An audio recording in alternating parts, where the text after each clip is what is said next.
आशिफ्ता दिल by Huriya Malik episode number 4। उसके बढ़ते कदमों के साथ उसका चेहरा फर्क जबकि धड़कनें सुस्त पड़ती जा रही थी।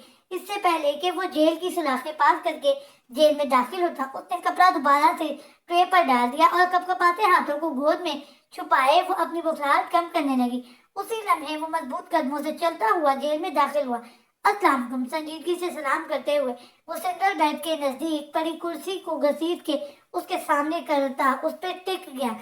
वो जो कुछ देर पहले वाले लम्हे के जेरे असर थी, वो चाह के भी उसे कोई जवाब ना दे सकी और फकत सर इस बात में हिला के रह गई। खाना खा लिया है? उसके संजीदा लहजे पे वो बुरी तरह से गड़बड़ाई और एक खौफजदा नजर उस ट्रे पर डाली जैसे वो कोई अक्लियत हो।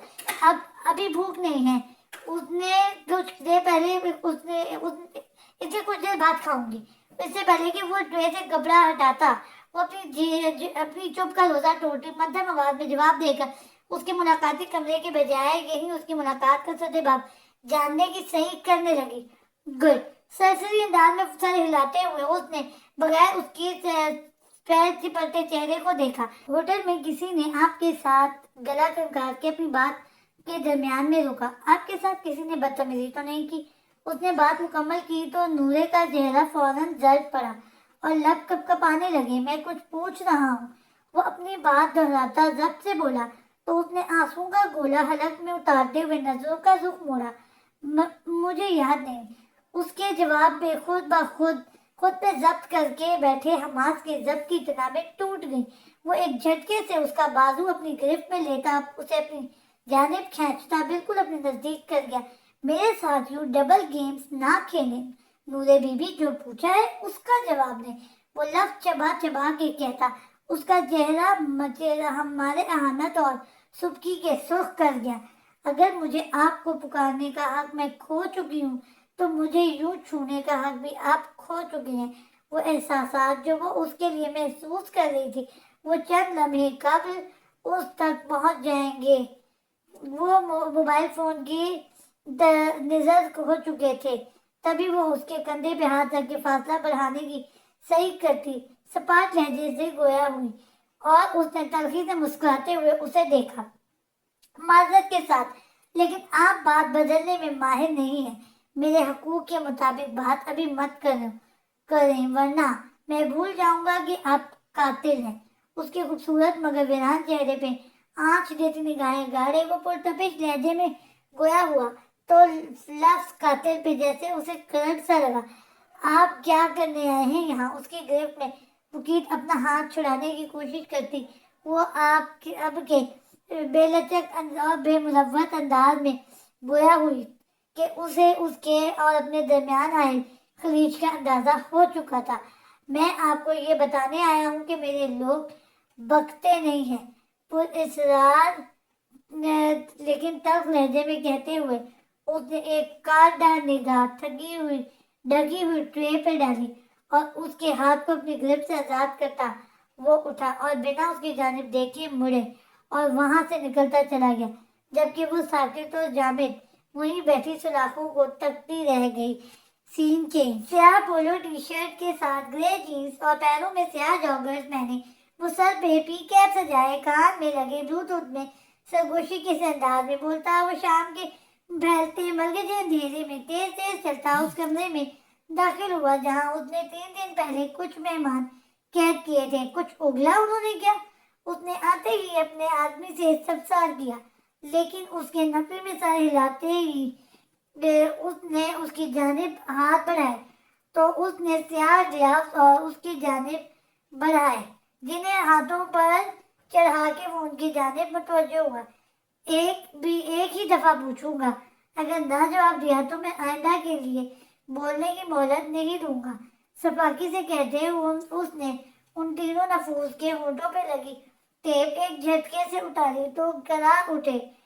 वो तुम लोगों ने उस रात जो काम किए हैं मुझे उसकी तफसील बिना रुके बताते चलो। उसने टेप उतारते ही हुक्म सादिर किया, लेकिन उनके खामोश रहने पर उसने बिना कोई मोहलत दिए बेरहमी से उनके दाएं हाथों का एक एक नाखून उखाड़ दिया। नाखून उखाड़ते ही अजियत से बेहाल उनकी चीखें उस बंद कमरे में गूंजी, उसे बदमजा कर गई। Stop screaming, I hate noise, चिल्लाना बंद करो, मुझे शोर से सख्त नफरत है। वो सख्ती से गोया हुआ और उन्हें अपने सवाल का जवाब देने का इशारा किया तो हाथ में होने वाली तकलीफ से जो रोते हुए वो तीनों फल फल बोलने लगे। जैसे जैसे वो बोलते जा रहे थे वैसे वैसे उसकी गन पटी की मखसूस जगह भड़कती चली गई। फिर मैंने उसके उनमें से दूसरा आदमी बात कर रहा था जब वो भूखे शेर की माँ ने उस पर झपटा और उसे सर उठा के सामने दीवार के साथ पटका। फिर यही बस नहीं किया बल्कि उसने उसे रुई की तरह ढनक के रख दिया। सर प्लीज होल्ड ऑन, उसके आदमी ने अगब से डरते डरते उनके कंधे पे हाथ रखा तो उस आदमी को जमीन पे गिराने और वो उसके सीने पे एक गोता रखे उसके मुंह पे ताबड़तोड़ हमले बरसाता। वो रुका और जोर से उसका सर जमीन पे मारते वो उठा और लंबे लंबे कदम उठाता। वो से चेहरा लिए गुस्से से भरे चेहरा लिए कमरे से बाहर निकल गया। Scene change. माँ वो नींद में डूबी आंखों को बमुश्किल खोलने की कोशिश करती फ्राइज काट रही थी जब उसके कानों से एक नन्ही सी आवाज पड़ी तो उसने मुस्कुरा के अपने बेटे की जानिब देखा जो उसके करीब ही शेल्फ पे बैठा था। आइस, उसके देखने पे उसने थकते हुए फ्रीजर की जानिब इशारा करते हुए गोया हुआ अपनी फरमाइश में उस तक पहुंचाने की सही की तो आयशे ने आंखें घुमाकर उसे देखा। नो वे जिलेबाज, इस वक्त आइसक्रीम खाना तो बहुत गंदी बात होती है, लेकिन आप तो हमारे अच्छे बच्चे हो इसलिए अभी आपने ये फ्राइज खाने हैं जो हम बना रहे हैं। क्योंकि रात जल्दी सो जाने के बाद उसने रात को कुछ ना खाया था, लेकिन अब जागने पे उसने जो रोना मचाया था इससे उसे अंदाजा हुआ था कि उसे भूख लगी है, क्योंकि ये आदत उसकी 9 माह से थी कि दोबारा दूध लेने के बावजूद वो रात को खाने की कोई ना कोई चीज जरूर लेता था। माँ आइस, उसने जिद्दी लहजे में कहा तो आयशा ने गहरी सांस भर के उसे देखा जो सिर्फ शक्ल नहीं बल्कि जिद में भी अपने बाप पे गया था। पहले ये फ्राइज फिनिश करें फिर आपको आइस देती हूँ। जिमाई रोकते हुए उसने उसके सामने गर्मा गर्म फ्राइज की प्लेट रखी लेकिन साथ ही उसे मुतंबा किया। अभी हाथ नहीं लगाए, बात है ये है हॉट है अभी ये। उसके अचानक आवाज पे शेल्फ पे बैठा बास डर के उछला तो अपना तवाज़ुन बरकरार ना रख सका और नीचे गिरने लगा। अपनी आंखों के सामने उसे यूं गिरते देख के वो फ्रीजर का दरवाजा यूं ही खुला छोड़ के चीख मारते उसकी जानिब लपकी, लेकिन इससे पहले कि वो उसे थाम दी 2 मजबूत हाथों ने अब्बास को मजबूती से थामा और अपने सीने से लगा लिया। माँ रोते रोते अब्बास ने माँ की जानिब अपनी बाहें फैलाई तो आयशे के दिल में गहरी आसूदगी छा गई। लाए हमारे बेटे को। बिना उससे निगाह मिलाए उसने बाहें वहां की तो उसकी जानिब देखते ही ईमान की आंखें पल भर को चमकी और अगले ही लम्हे वो उसके अब्बास समेत उसकी खुली बाहों में समा गया। वो जो उससे बेजारी और बेगानगी दिखाने को नजर झुका के अब्बास को गोद में आने की मुंतजिर थी, अचानक उसे अपने सीने से लगते देख के उसके औसात खता हो गए, जबकि दिल गोया कानों में धड़कने लगा। शौहरों को खुलेआम दावत नहीं दिया करते।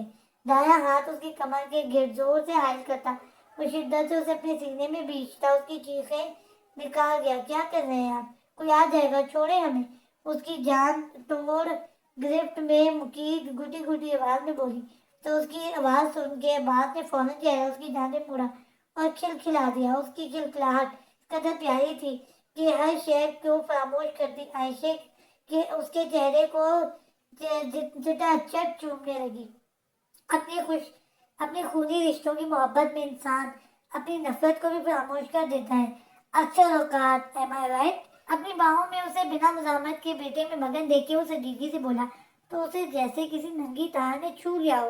वो एकदम रुकी और गर्दन घुमा के उसे देखा, जो आंखों में एक अजीब सा तासुर लिए उसे ही देख रहा था। उसकी आंखों में वैसा ही जमूद छाया हुआ था जो इस वक्त تھا جب اس نے وہ فون کال سنی تھی۔ کال کا یاد آتے ہی اس کے چہرے کی رنگت متغیر ہو گئی، جبکہ دل کسی انہونی کے لحاظ سے کانپنے لگا۔ آپ حماد تارا کے پاس گئے تھے نا؟ وہ جو اس کے تیکھے نقوش میں کھویا ہوا تھا۔ اس کے سوال پہ چونکا اور اس نام پہ سینے میں لگی آگ میں بھڑکتے ہوئے اس نے اسے اپنی گرفت سے آزاد کیا اور عباس کو بیبی چیئر پہ بٹھا کے فرائز کی پلیٹ اس کے سامنے رکھ کر اس کی جانب سے رخ موڑ کر کھڑا ہو گیا۔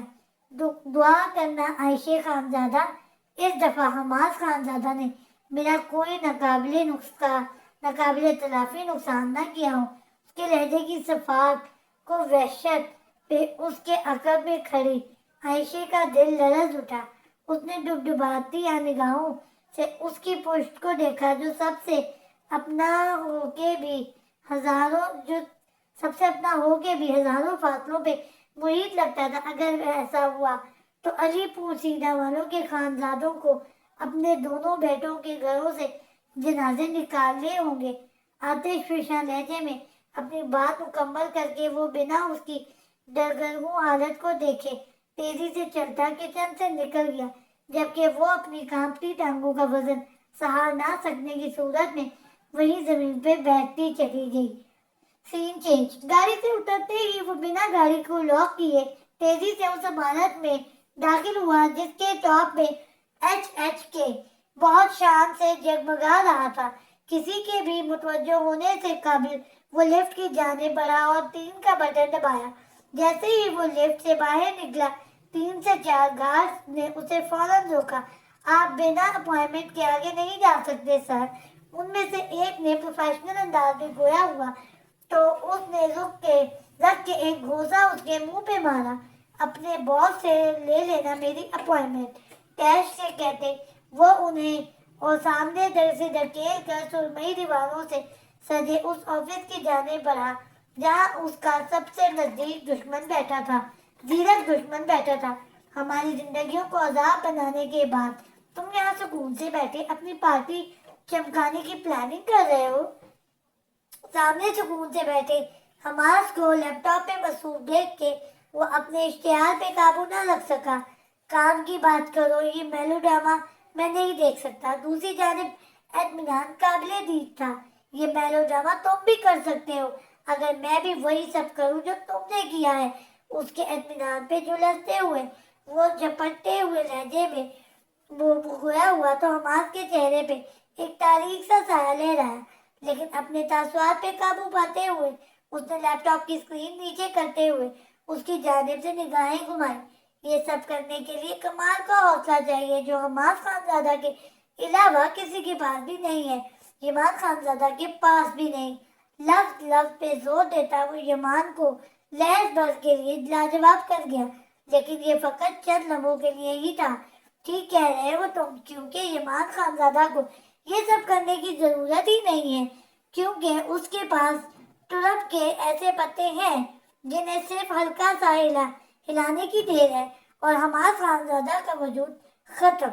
اس کے سامنے پڑی میز پہ وہ دونوں ہاتھ جما کے اس کے سرمئی آنکھوں میں اپنی سیاہ آنکھیں گاڑتے ہوئے اس نے اب کی بار حماس کے دل پر وار کیا تھا، جس کا اندازہ اسے اس کی آنکھوں کی بڑھتی سرخی سے ہوا تھا۔ میں چلتا ہوں اب، تمہیں صرف وارن کرنے آیا تھا کہ اپنا کمال کا حوصلہ اتنا ہی دکھانا جتنا کہ ٹرمپ کے پتوں کا وار سہ سکو، ورنہ علی پور سیدھا کی گلیوں میں خانزادوں کے ناحق خون بہے گا۔ لاپرواہی سے اسے وارننگ دیتا وہ اس کی شرربار نگاہوں کو نظر انداز کرتا اس کے آفس کا دروازہ پار کر گیا، جبکہ حماس کی سلگتی نگاہیں شیشے کے دروازے کے پار دکھائی دیتی اس کی پشت پہ مرکوز تھی۔ سین چینج۔ رات کی تاریکی اپنے پر پھیلائے دھیرے دھیرے گزر رہی تھی، جبکہ بیڈ پہ اکڑوں بیٹھی نورے کی ساری توجہ اس وقت اپنے ہاتھ میں تھامے موبائل پہ مرکوز تھی۔ وہ جانتی تھی اس موبائل پہ وہ اپنی مرضی سے کسی کو بھی کال نہیں کر سکتی تھی، لیکن پھر بھی نہ جانے کیوں وہ ڈائل پیڈ پہ حرکت کرتی اس کی انگلیاں لاشعوری طور پہ یہ مانوس سے بندے ہند سے مسلسل ٹائپ کرتی اور بتاتی جا رہی تھی۔ یہ کھیل نہ جانے کب تک جاری رہتا کہ اچانک موبائل وائبریشن کی آواز اس ویرانے اور خاموشی میں ایک عجیب سا احساس پیدا کر گئی۔ اپنے دل پہ ہاتھ رکھتے ہوئے اس نے موبائل کی روشن اسکرین کو دیکھا، جہاں ایک نمبر سے آیا میسج جھلملا رہا تھا۔ آنے والے میسج کو پڑھ کر اس کے ہاتھ کپ کپانے لگے، جبکہ دل گویا آنے والی ساتوں کا سوچ کے بند ہونے لگا تھا۔ اس نے بار بار اسکرین کو دیکھا اور اس پہ جگمگاتے الفاظ کو دیکھا، آیا کہ کسی طرح یہ الفاظ بدل جائیں، لیکن ایسا نہ ہوا، بلکہ وہ مختصر سے الفاظ یوں کہ تو ہی اس کا منہ چڑھاتے اس کا کلیجہ نوچ رہے تھے، کیونکہ موبائل کی اسکرین روشن پہ اس وقت یہ میسج جگمگا رہا تھا کہ آج سے ٹھیک 2 دن بعد 24 نومبر کو اسے حماس حسن خانزادہ پہ قاتلانہ حملہ کرنا تھا۔ جاری ہے۔